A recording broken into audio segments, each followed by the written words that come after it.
Hello दोस्तों, नमस्कार। स्वागत है आपका study for life YouTube channel में। आज हम मॉडल आंसर आपको बता रहे हैं। आज हम हिंदी का वीडियो प्रॉपर बना नहीं पाए और बहुत सारे लोग ये क्वेश्चन कर रहे हैं कि मैम कैसे लिखना है, क्या करना है। तो एक मॉडल आंसर की तरह पे मैं आपको वो चीज़ दिखा रही हूँ जो मैं पढ़ा चुकी हूँ ऑलरेडी वीडियो में, ताकि आपको आसानी हो कि कैसे लिखना है।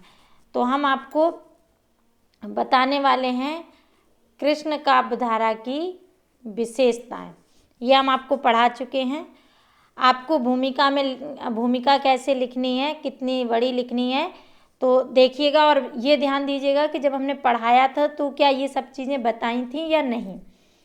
संस्कृत में जयदेव ने गीत गोविंद की रचना करके कृष्ण की मधुरा भक्ति परंपरा शुरू की थी।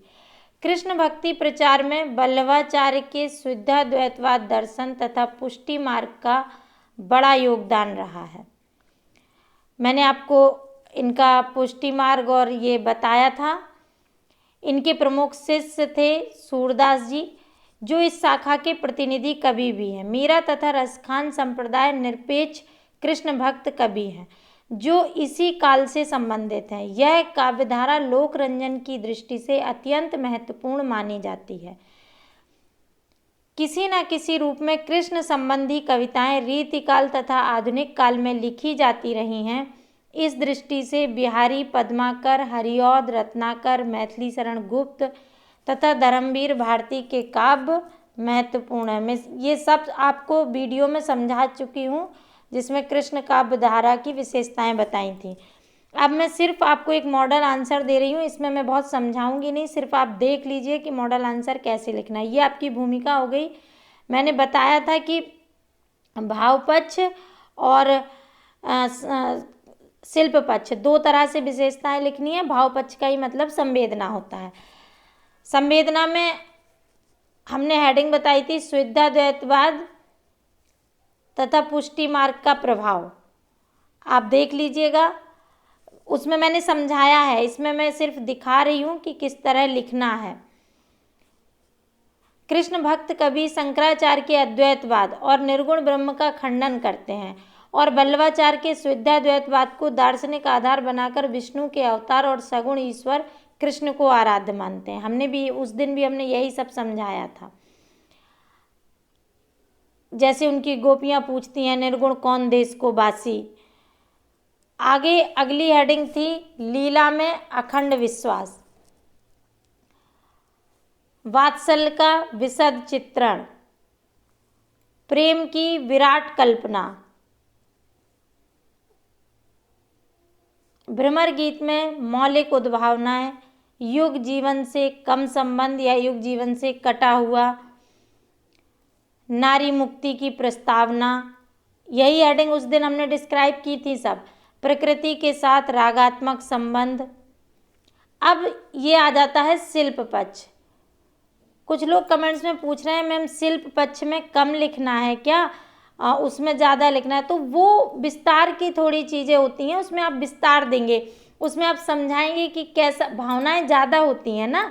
शिल्प निश्चित होता है, अगर किसी का रंग काला है तो आप उसे काला ही रहेंगे, उसका कुछ भी, या किसी का रंग गोरा है तो आप उसे गोरा ही बताएंगे, उसमें कुछ और विशेषताएं नहीं बता सकते।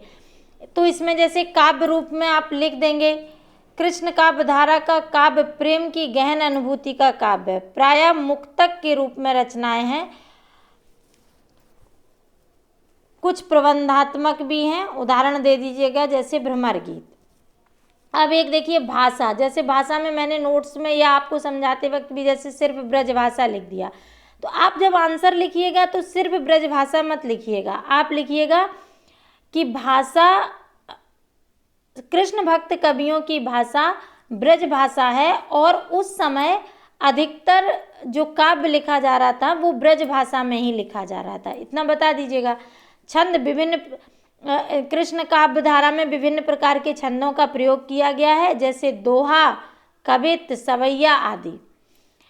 अलंकार में बहुत तरह के अलंकार हैं, उपमा है, रूपक है, उत्प्रेक्षा है। कहना कृष्ण काव्यधारा में सभी प्रकार के अलंकार देखने को मिल जाते हैं और उपमा और उत्प्रेक्षा सूर्य का प्रिय अलंकार था। शुक्ल जी लिखते हैं कि सूर को उपमा देने की झक सी चढ़ जाती है, वे उपमा पे उपमा और उत्प्रेक्षा पर उत्प्रेक्षा करते चले जाते हैं। प्रतीक में कृष्ण को ब्रह्म का प्रतीक माना गया है तथा गोपियों को आत्मा का। बिंब में बिंबात्मकता की प्रवृत्ति बहुत प्रबल है। जैसे मैंने बताया था कि हर पद को पढ़ने के बाद ऐसे लगता है जैसे हमारी आंखों के सामने चित्र हो। इन्हीं सब के आधार पर आप बाद में उपसंहार लिख दीजिएगा। उपर्युक्त विशेषताओं से स्पष्ट है कि कृष्ण काव्यधारा का योगदान यह है कि इसमें सामाजिक संक्रमण के तनावों से गुजरते हुए समाज को वात्सल्य और श्रृंगार की कोमल और जीवंत भावनाओं की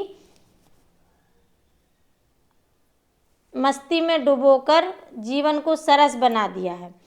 आचार्य शुक्ल के शब्दों में कहें तो इन्होंने समाज में जीने की चाह को बनाए रखने में भारी योगदान दिया है। ये कोटेशन है। आगे आचार्य द्विवेदी जी की एक कोटेशन लिखी है, तो कोटेशन आपको या तो बुक में मिल जाएंगी, अगर बुक नहीं है तो गूगल से देख लीजिएगा। अगर वो भी नहीं कर सकते तो हम आपको एक साथ कुछ कोटेशंस दे देंगे, आप उन्हें याद करके लिख लीजिएगा। और बाद में हम आपको मॉडल आंसर और भी कराएंगे बोर्ड पर ही। ये तो आपके बार बार क्वेश्चन आने पे हमने बता दिया है। और अगर बुक आ जाएगी मार्केट में तो आपको इस तरह के मॉडल आंसर के रूप में ही पूरी बुक है, आप इसी को पढ़ के सारा कर सकते हैं। आप लोग परेशान मत होइए, बस पढ़िए, अच्छा लिखेंगे, मुझे विश्वास है। धन्यवाद।